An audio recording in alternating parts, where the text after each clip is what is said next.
And hello to you, and welcome to the Richard Nicholls podcast, the personal development podcast series that's here to help inspire, educate, and motivate you to be the best you can be. I'm psychotherapist Richard Nicholls, and this is episode 187. It's titled Pride and Prejudice. And if you're ready, we'll start the show.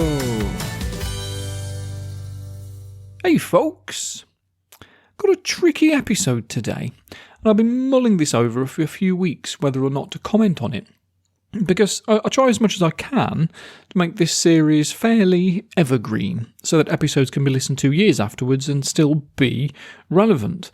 But after chatting with some clients and some colleagues about this, I'm going to bite the bullet and discuss racism. And I'm aware that being yet another middle-aged white guy with a podcast, I don't really speak with quite as much authority as somebody else might, because I don't know as much about it compared to a middle-aged black man. But as some black friends and clients have said to me recently, that is the whole point, because many other white folk don't know either, and they're far less likely to be listening to a podcast series presented by a black therapist to talk about this, far less likely. Have you seen the podcast charts? Most of us have an image of the presenter in the thumbnail, and it's a proper whitewash. 87% of the UK are white, but it's probably about 99% of podcasters.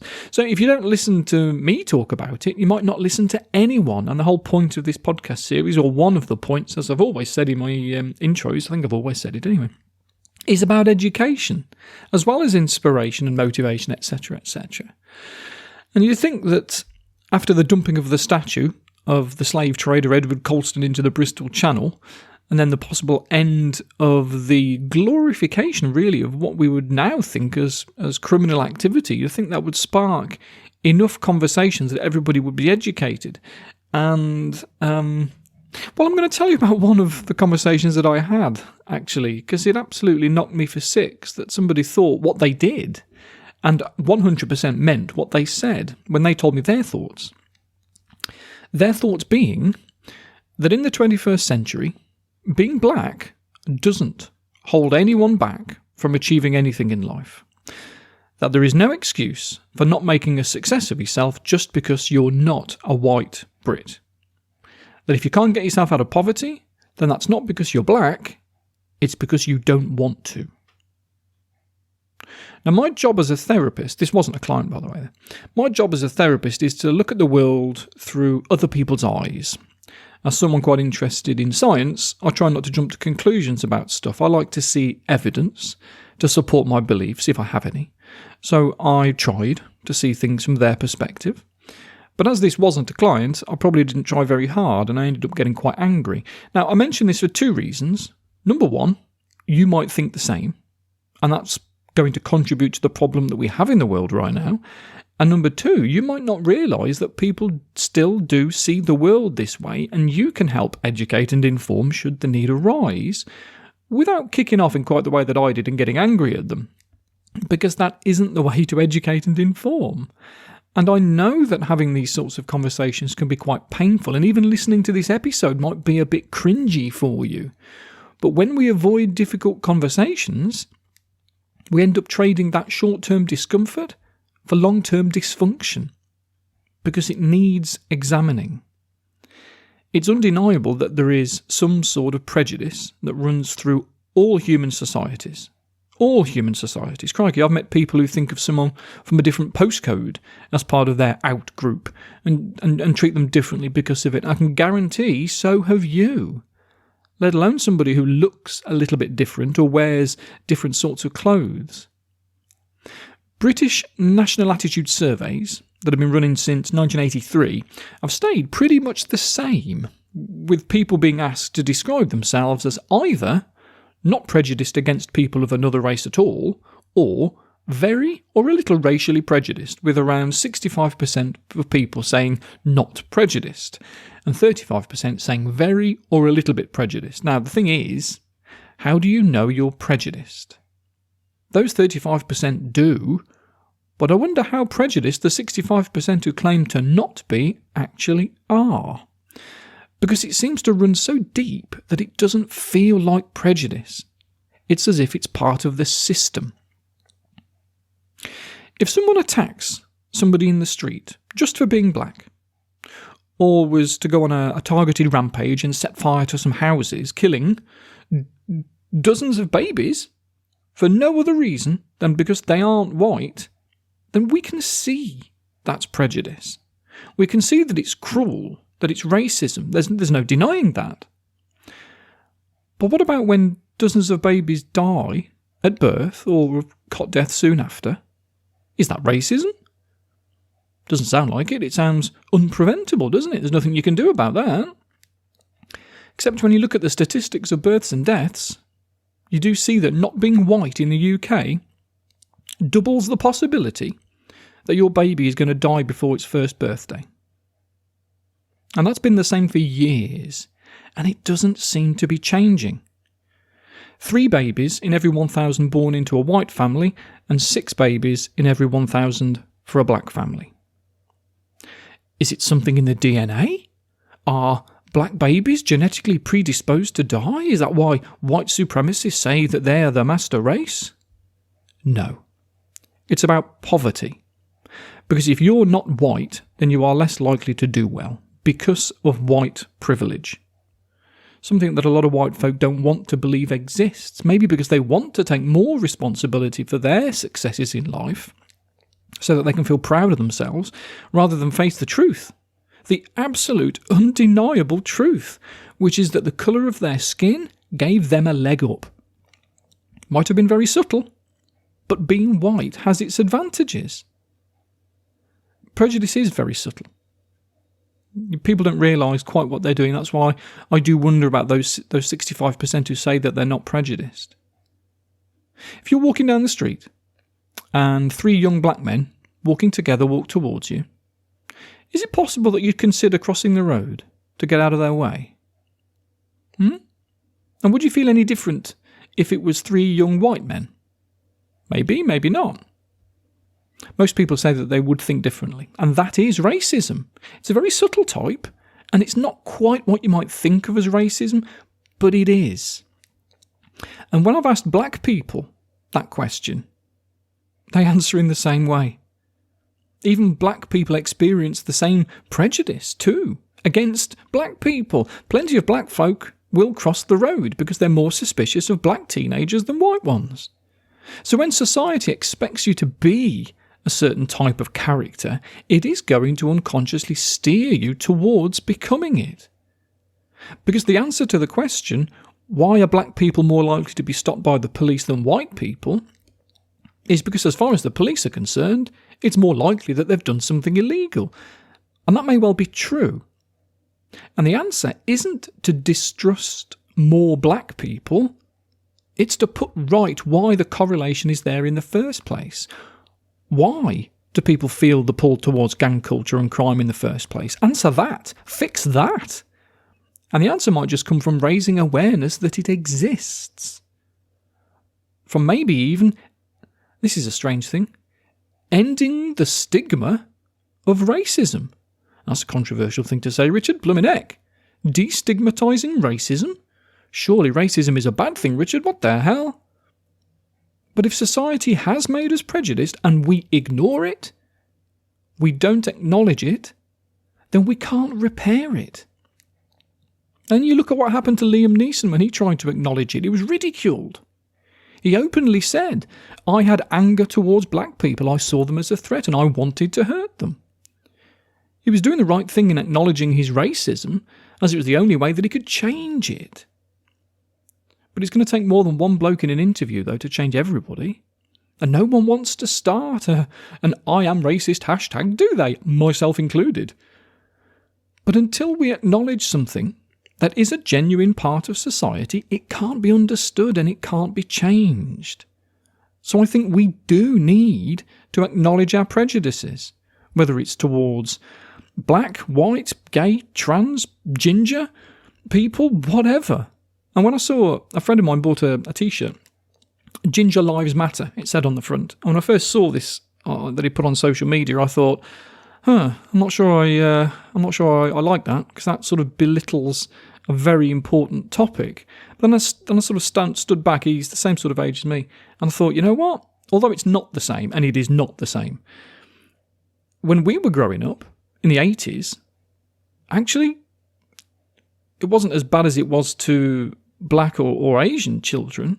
But yeah, those ginger kids were bullied just for the colour of their hair. For nothing more than that, just something in their DNA. Just a little bit of something that gave them red hair. And they were bullied for it. And now as an adult, you can look at that and go, what?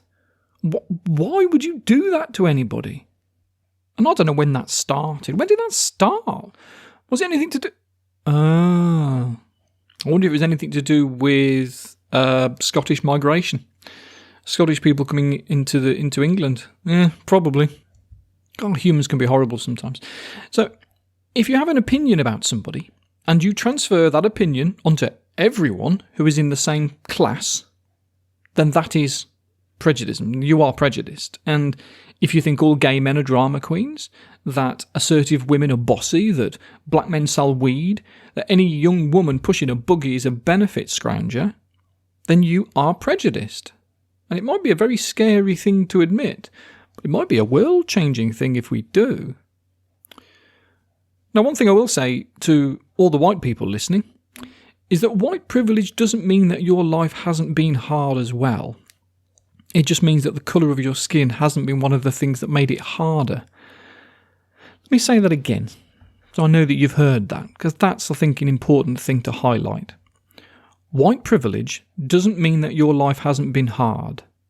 It means that the colour of your skin hasn't been one of the things that made it even harder.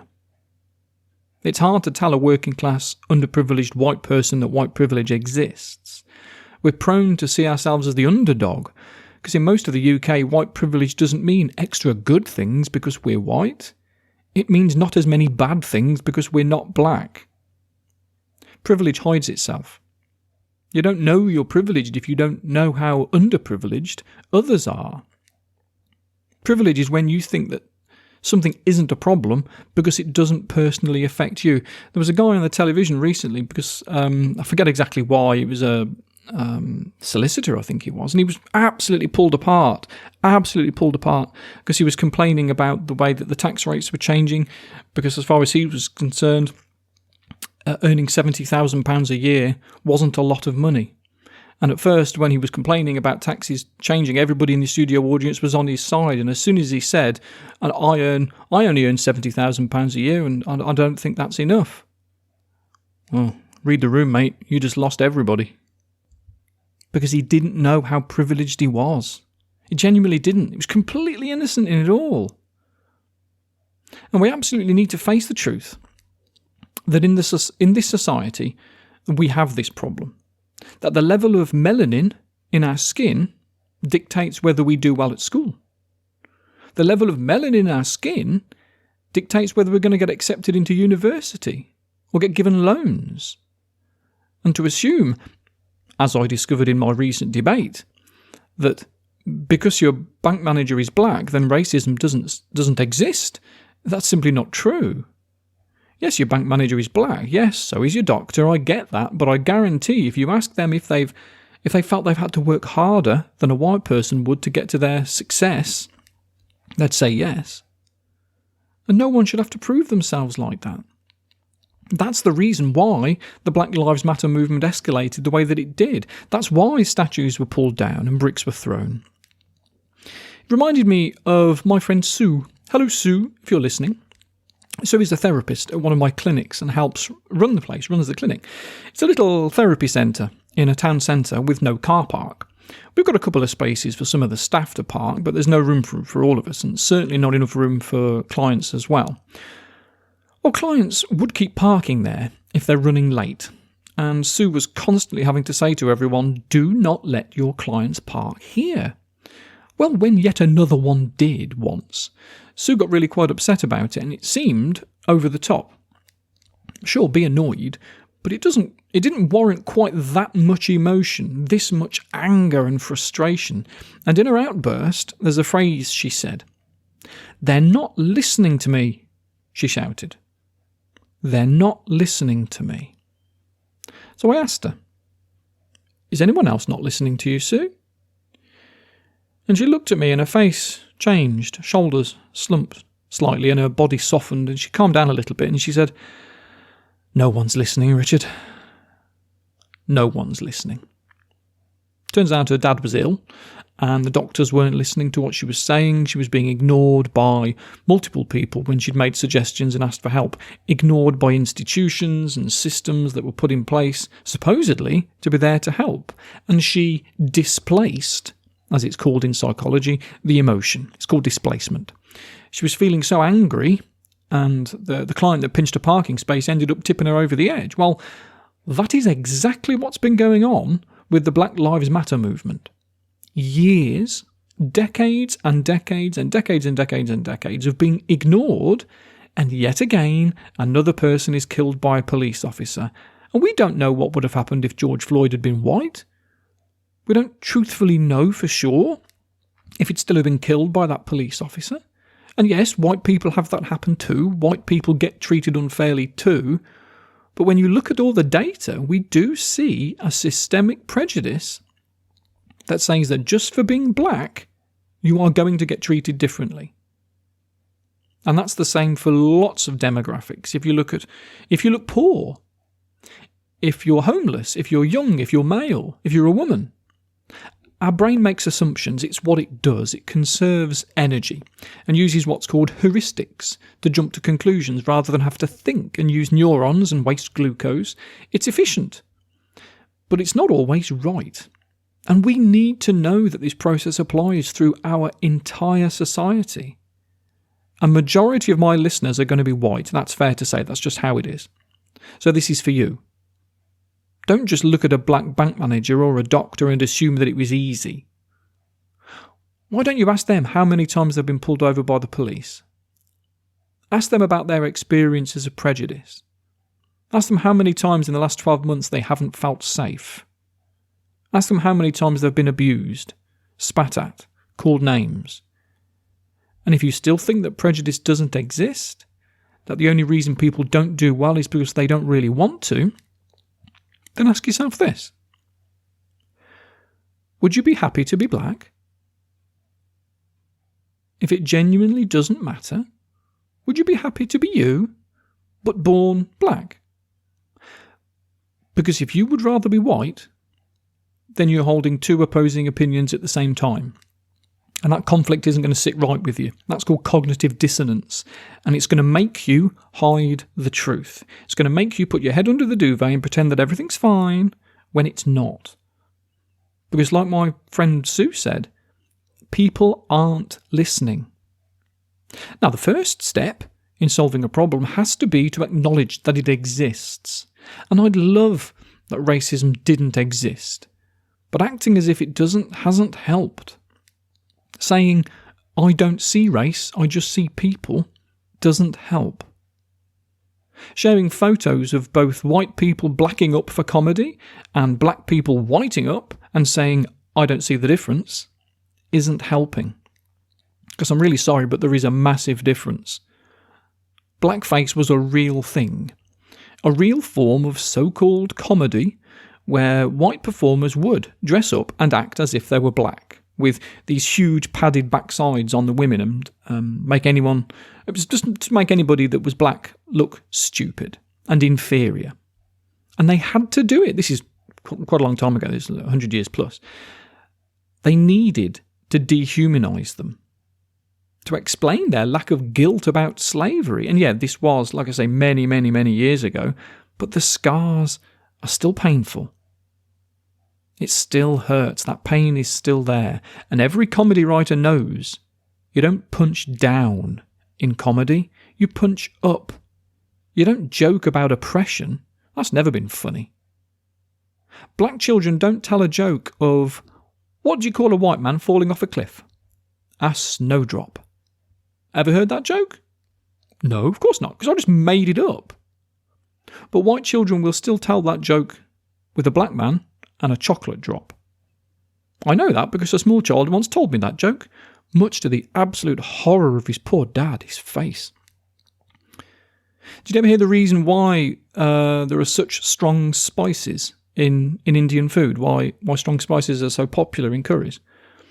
I was once told that it was because in India, the meat is so rotten that they need to mask its flavour so that it doesn't taste bad. Did you ever hear that? You must have heard that. It's a complete myth. Complete myth. But like all myths, it started as a lie. Myths like that don't start by themselves, they start as lies.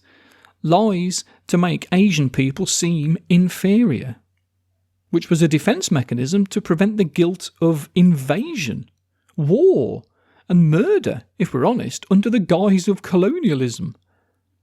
And in saying this to my white listeners, does that put your hackles up a little bit? Because I guarantee that some of you are going to hear a different meaning to what I'm saying. And I've had this sort of conversation with people for years. And in putting my views across, sometimes people feel attacked. They think I'm asking them to feel guilty, as if all white people should be apologising for history. And that's not the point. I'm not asking anybody to feel guilty. No one's asking you to apologise, any more than asking anyone who lives in Rome to apologise for the crucifixion of Jesus. Or anyone Muslim or Northern Irish to apologise for terrorist acts in the past. If the pulling down of the statue of a slave trader upsets you, then, unless you're a pigeon, there's no way that it should have done. But it did make a lot of people defensive, didn't it? Really did put people's back up. It really did make people upset. Yet if someone tries to raise awareness of breast cancer, it's quite unlikely that someone's going to say, "Oi, what about prostate cancer?" and then complain. Because we show solidarity. When Manchester was bombed, when Paris was attacked, people didn't complain about the solidarity that was shown. We just showed solidarity. I'm with you. But when the Black Lives Matter movement asked for solidarity, then the argument for all lives matter was very vocal. Because of this them-and-us unconscious belief, it is racism. But it's a different type of racism. It's a systemic racism that we don't think is prejudice.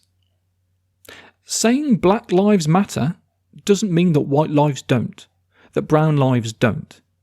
It is simply a cry for help, a scream of, "Please see me, acknowledge that I matter."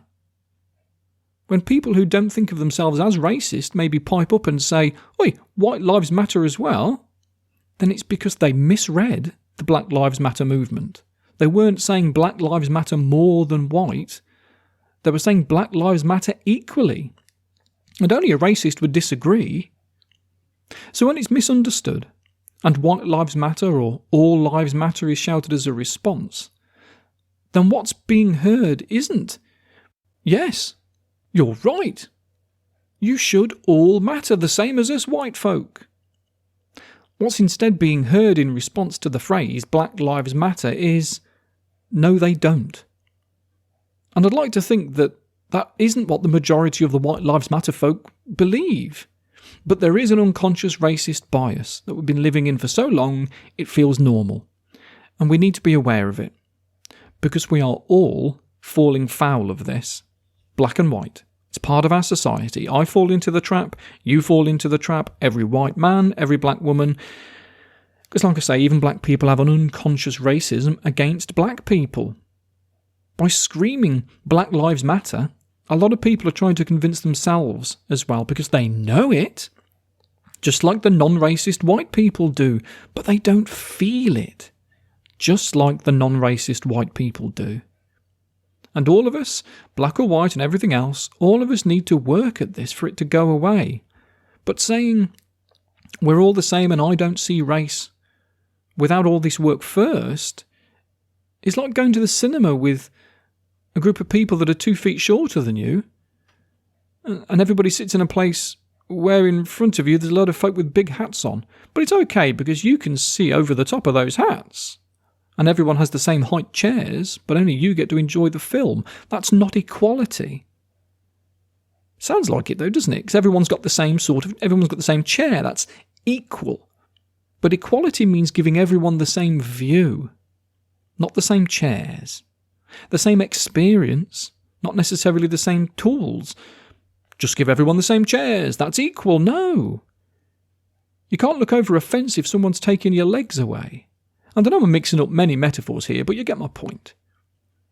If you've been listening to my podcast for long enough, you'd have heard me talk about the influences of low self-esteem before, about how our self-esteem can hold us back from finding work, cause depression, immune system problems. It's no secret. We all know that our opinion of ourselves can cause all sorts of problems if it's negative. Well, imagine if the entire society you live in agrees with you, that you aren't worth the effort of trying to help, that you do deserve to be thought of differently to everybody else. Can you imagine the effect it's going to have on your mental health and self-esteem? That's why babies are dying. That's why so many black people have schizophrenia. That's why prisons have a disproportionate amount of blacks versus whites, and why we are having this conversation today. Because if we don't, we can't fix things. And it starts with awareness, and then understanding, and then deliberate actions that change behaviour, thoughts, and then emotions, the whole CBT process that us therapists waffle on about so much. Maybe things are improving, slowly. There are fewer bananas thrown onto football pitches at black players than there used to be. And when it happens, the culprits are tracked down by the clubs and they're banned. But it still happens. And maybe this is slightly naive of me, but I'm sure that when that White Lives Matter Burnley banner was attached to that plane last week and flown over Manchester during the Burnley v City football match, the bloke who did it didn't know that he was being a massive racist. He simply thought that the Black Lives Matter idea isn't about bringing black people up to the same level as white people. I expect he thought that it was about pushing white people below them. So rather than acting like a massive racist, they were actually trying to prevent racism. I guarantee that's how they would justify it. And they don't see how awful it is. So I'm sorry, there is still an undercurrent of racism through our society. An institutional and systematic prejudice that makes anyone that isn't white feel inferior. It lowers self-esteem. It influences both psychiatric and non-psychiatric mental health problems. It causes anxiety, depression, schizophrenia. It does. Look at the research. Study the data. And the thing is, this is no secret. This has been shown to policymakers in government for decades. But it's a slow process, especially for white people, because it takes education.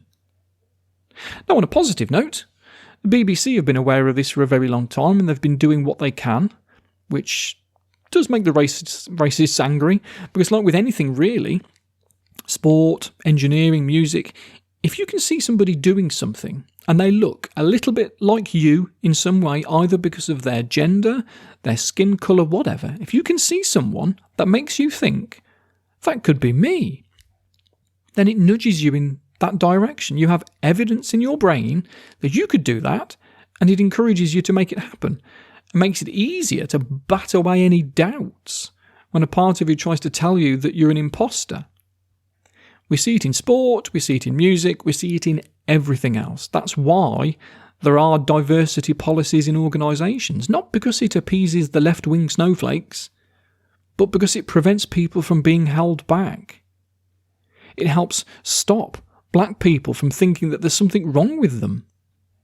And if you can see it that way, it can hopefully prevent you from being annoyed if you see an advert with a mixed-race couple on it. In the same way that soap operas try to shoehorn in a gay white guy, black lesbian, transgender dwarf. They're not doing it to be politically correct. They're doing it so that more people don't feel like they don't belong. Cool, blimey, I'm sorry, this is a big old topic today, and I know you probably like to listen to me because I make these little short and sweet pop psychology episodes with a cheery voice and a smile on my lips. But given that I have such a popular platform, I can't not talk about this. It's too important a subject to let pass by. Because we shouldn't be letting it pass us by. Black lives still need to matter. Even when this whole incident has been forgotten. But don't just take my word for it. Listen to others, but listen properly. Listen in such a way that you can hear. We so often listen ineffectively, appearing to listen while still trying to create a response in our head, an argument, maybe. Construct that afterwards. Listen first. I just recorded a patron-only episode about listening skills. Go and have a listen to that if you're interested in it. Look, it's getting late. So much for 15 minutes to happiness. We're up to over 30 now. But before I go, I want to say my thank yous to my new patrons. If you're new to my podcast series and you haven't heard me go on about this before, I have a Patreon page for you to support me if you like what I do. It's about $5 each month, and you get a new episode from me every Monday morning, as well as access to 10 years worth of previous ones as well. Oh, and some hypnotherapy sessions to listen to as well. And this month I've had quite a few new patrons. So hello to Deep Breath, Darren, Nora, Nicola, Joe, Megan, Susan, Katie, Emma, Andy, Martin, Karen, Chris, Claudia, Wendy, Paul, Nikki and Anthony. Welcome aboard. Thank you for your support. If you didn't know, the pennies that come in from Patreon, they aren't just for paying for this podcast. It's also used for fundraising. We use it to support people who can't afford counselling, and we support some charities depending on how many new patrons I get in a month compared to those that pause it or delete. I've been adding a new charity in every couple of months. We donate to the National Deaf Children's Society. There's Mind, Place to Be, Time to Talk, the Mental Health Foundation, Rethink, and this month I've added the charity Show Racism the Red Card, an anti-racism educational charity that puts on workshops and training sessions. And if you want to help make the world a better place and at the same time support the show and get extra episodes, the link is in the show notes. Gotta love you and leave you for today though, because it's really late now. I'll be back soon enough though. Have a super July, and I'll speak to you soon. Take care.